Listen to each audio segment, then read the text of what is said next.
안녕하십니까. 닥터 파이낸스 김영환 교수입니다. 오늘은요, 크리스 밀러 교수의 책 칩 워, 여기서 봤을 때 제가 제일 재미있게 봤던 챕터로서 마이크론 테크놀로지 얘기를 같이 여기서 나눠보려고 합니다.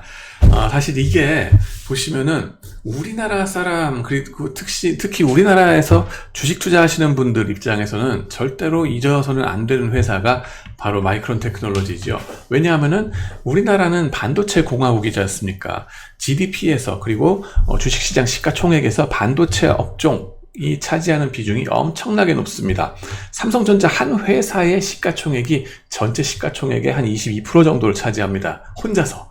그리고 다른 그 관련 업종들이라든가 경쟁 업체인 SK 하이닉스, 지금 또 이슈가 되고 있죠. SK그룹의 효자 회사라고 그러는데, 관련해가지고 D램 메모리 칩 인더스트리, 이게 우리나라를 먹여 살리는 업종이다 라고 보시면 돼요. 근데 그런 데 있어서의 미국의 가장 강력한 경쟁자가 누구였냐? 지금까지 마이크론입니다. 마이크론.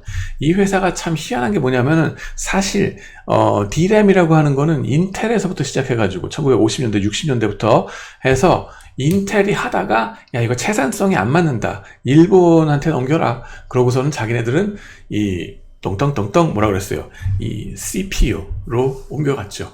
그러면서 일본 애들은 D램을 해고 그런 상황으로 변해갔었는데도 불구하고 마이크론이 78년에 이 D램 업체의 업종에 뛰어든 거예요. 다 죽어가는 와중에 웬일로 뛰어들었을까 하는 건데요. 우리나라에서도 삼성전자 주가 혹은 뭐 SK 하이닉스 주가 어떻게 되느냐를 보려 그러면은 미국 주식 뭐를 봐라? MU 마이크론, 이거를 보라는 겁니다. 그래서 마이크론이 도대체 어떻게 생겨난 회사인가에 대한 얘기가 대단히 재미있게 여기서 묘사가 됩니다. 여러분들도 칩 워, 이 책은 한번 꼭 보실 것을 강력히 추천드립니다. 왜냐하면은 반도체에 대한 그 얘기들이 역사가 단순히 우리가 이해하고 있는 그거를 넘어서서 냉전 시대부터 시작해가지고 그 근본 실리콘밸리라고 하는 거에 시작부터 시작해가지고 쫙 얘기를 너무너무 재밌게 잘해줍니다. 그래서 이제 우리가 몸담고 있는 업종이 어떤 것인가를 보다 더 글로벌 퍼스펙티브에서 볼 수 있도록 해주는 책이 요 책이 되겠습니다. 자, 마이크론 테크놀로지로 다시 돌아가가지고 보시면요.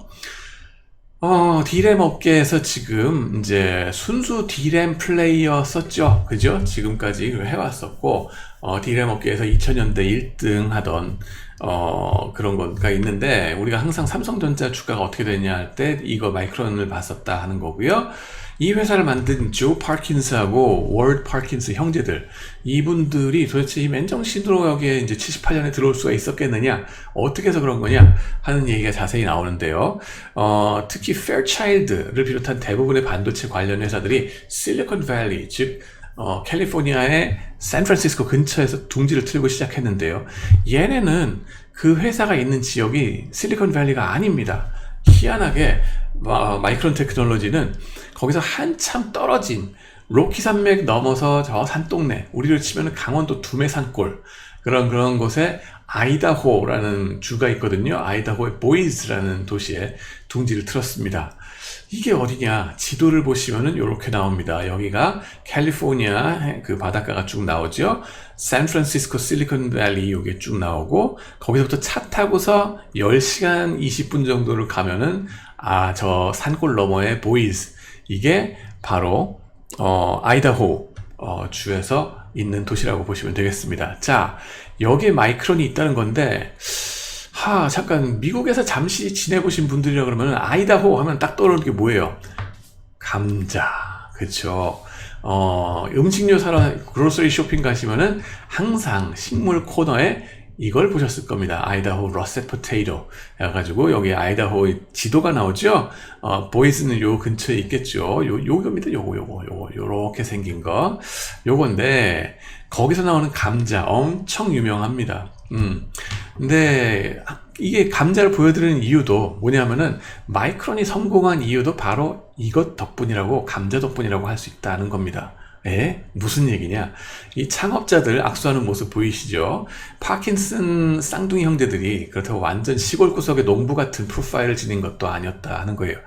이 형제들은 아이비리그 중에 하나인 컬럼비아 대학을 졸업했고요.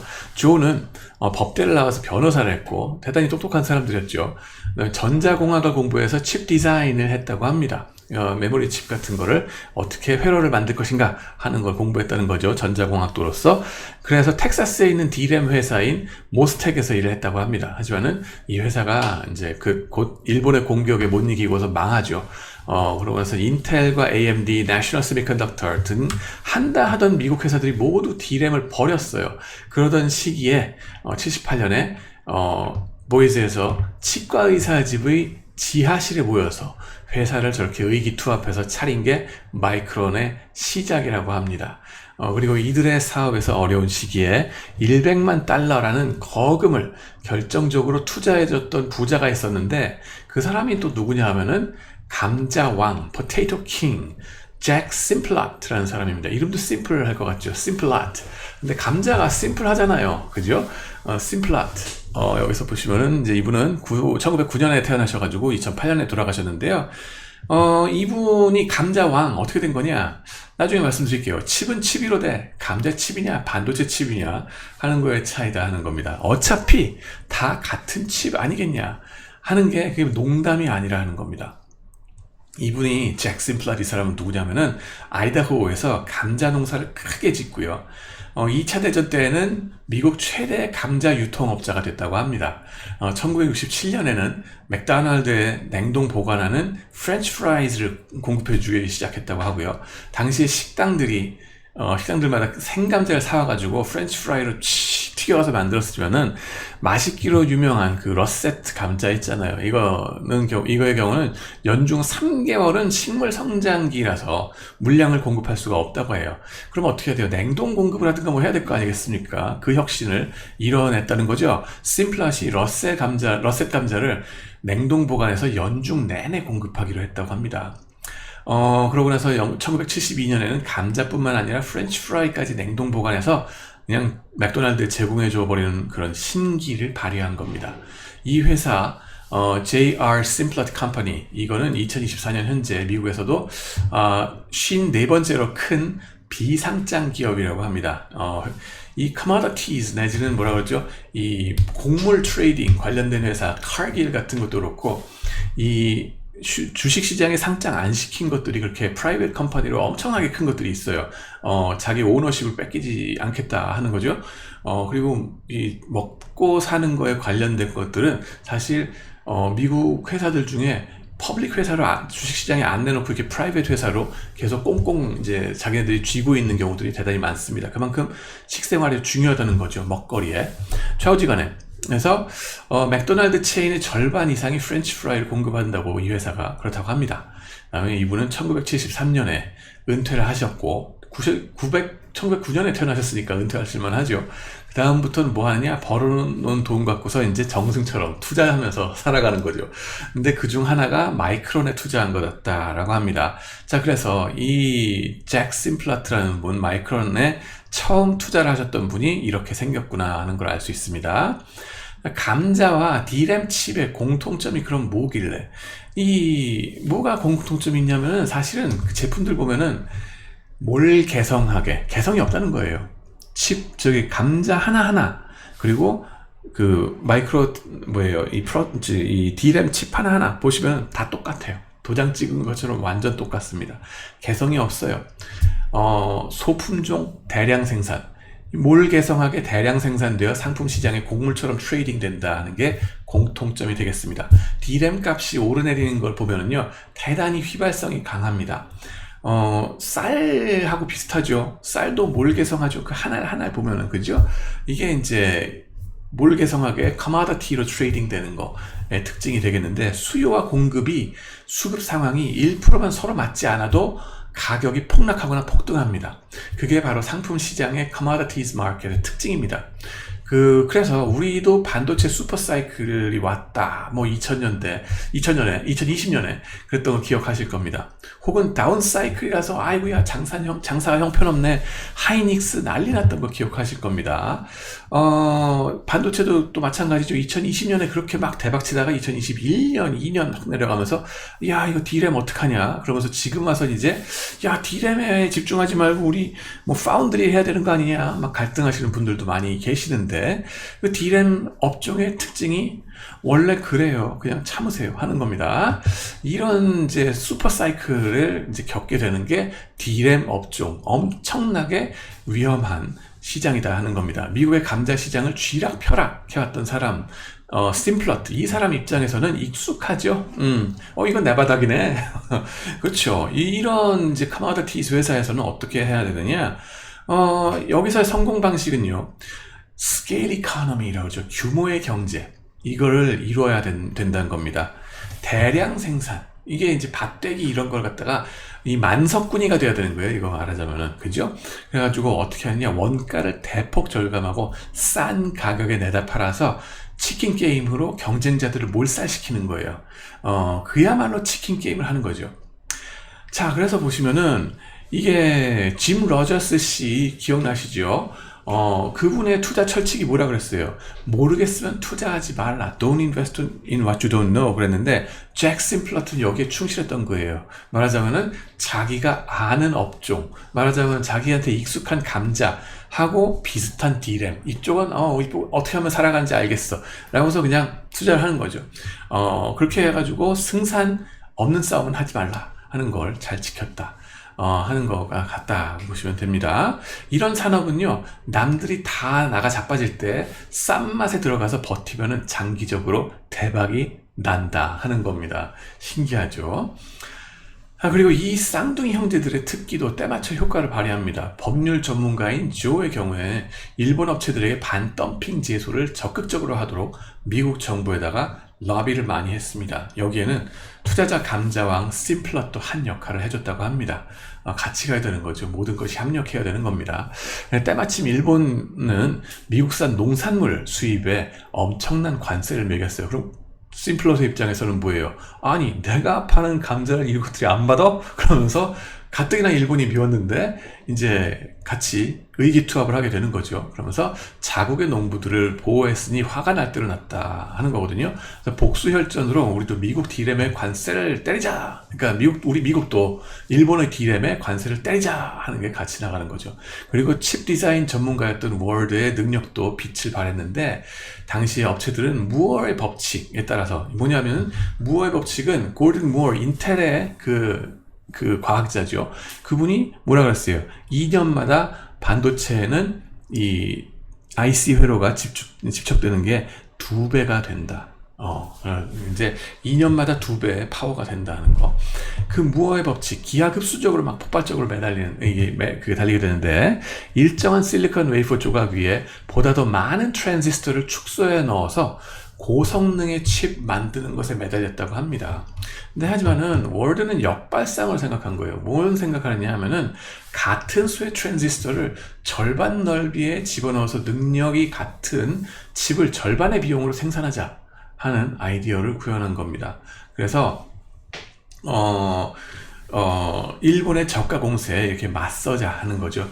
이제 2년마다 2배가 돼? 그러면 2년마다 절반으로 그냥 쳐가지고 똑같은 제품을 더 싸게 만들면 되겠구만 하는 걸로 내려간다는 거죠. 그리고 실리콘밸리가 아닌 두메산골 아이다호의 여건을 비관하고 앉았지 않았다는 게 또 특징이에요. 여러분들, 내가 나한테 주어진 이 환경, 이 생망인가 봐. 이게 아니에요.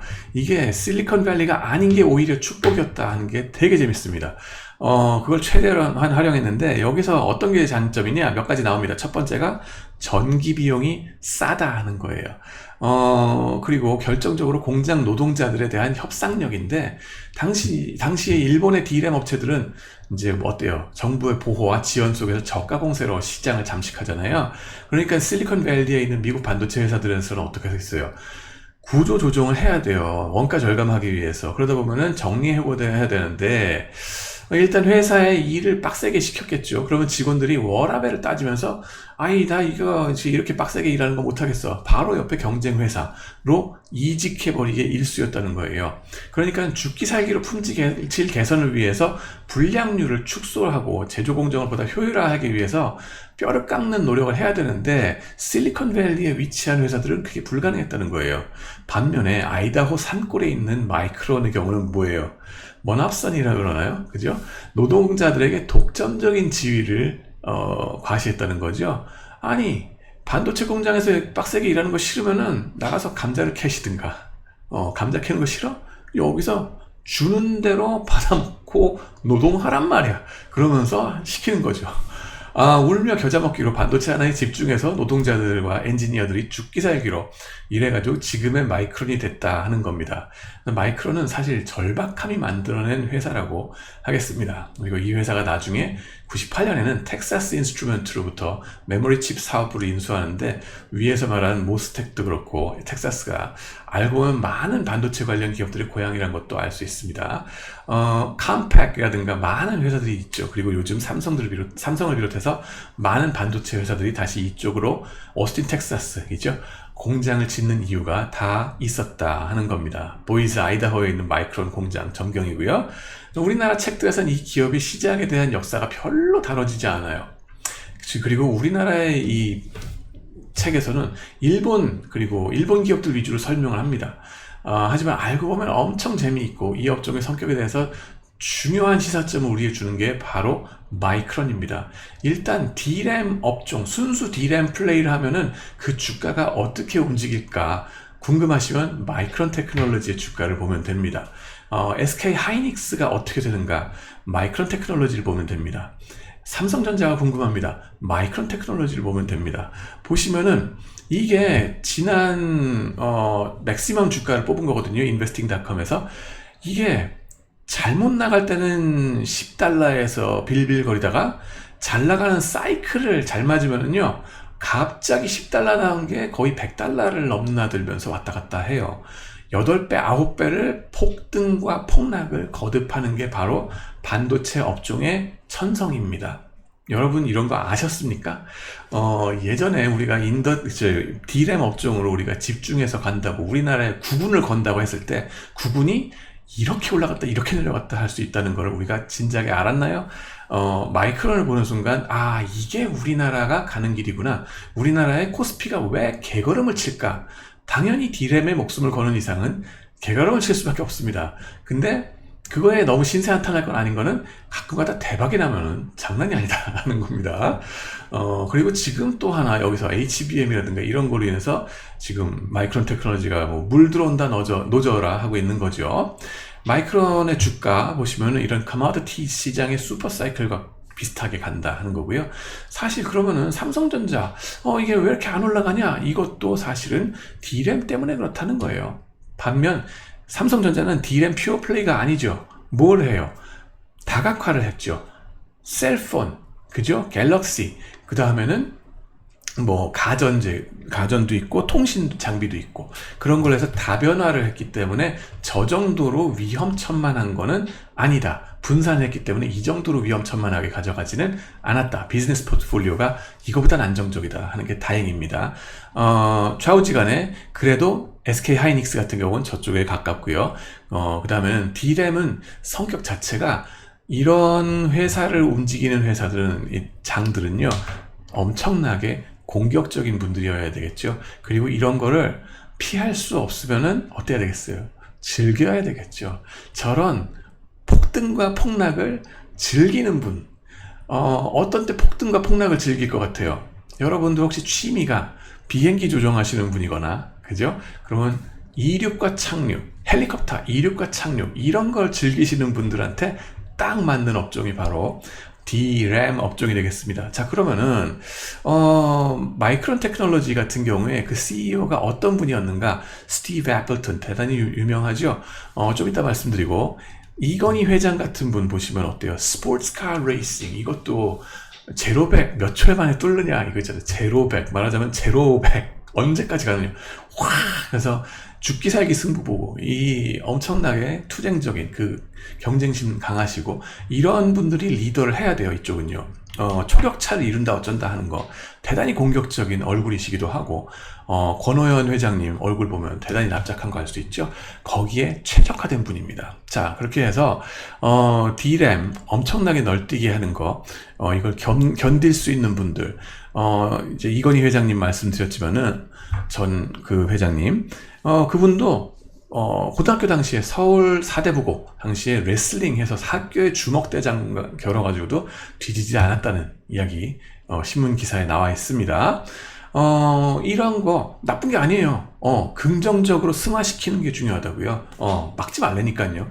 그 다음에는요, 마이크론의 경우는 스티브 애플턴이라는 돌아가신 CEO인데 이분의 취미가 태권도 까만띠였을 뿐만 아니라 오토바이 타는 거, 오프로드 카 레이싱, 이게 이건희 회장님하고 같이 가죠. 그리고 거기에 비행이 나옵니다. 비행사, 그것도 보통 여객기가 아니라 이렇게 뺑뺑 도는 겁니다. 그래가지고 비행기 운전을 취미로 하는 분들, 그죠? 이런 분들의 경영 스타일도 보면 대단히 위험천만한 걸 많이 추구한다 그럽니다. 그래서 부채를 빚져가지고 비투를 많이 하기도 하고 M&A를 자주 해가지고 주가가 널뛰게 한다는 게 이미 밝혀진 바입니다.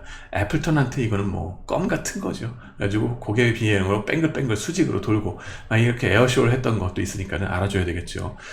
물론 불행히도 이분은 2012년에 취미 생활을 만끽하시다가 아이다호 공항에 충돌해가지고 때려박고 돌아가셨다고 합니다. 불꽃 같은 인생 한방 사시다 가신 애플턴을 애도합니다. 동시에 D램 업종 이쪽에 최적화된 경영자라면은 어떤 분을 갖다가 앉혀야 된다? 공격성이 엄청난 분을 갖다가 앉혀야 된다 하는 거 잊지 마시기 바랍니다. 그러면은 다음번에 또 재밌는 걸로 만나 뵙겠습니다. 모리시창 보이죠? 네.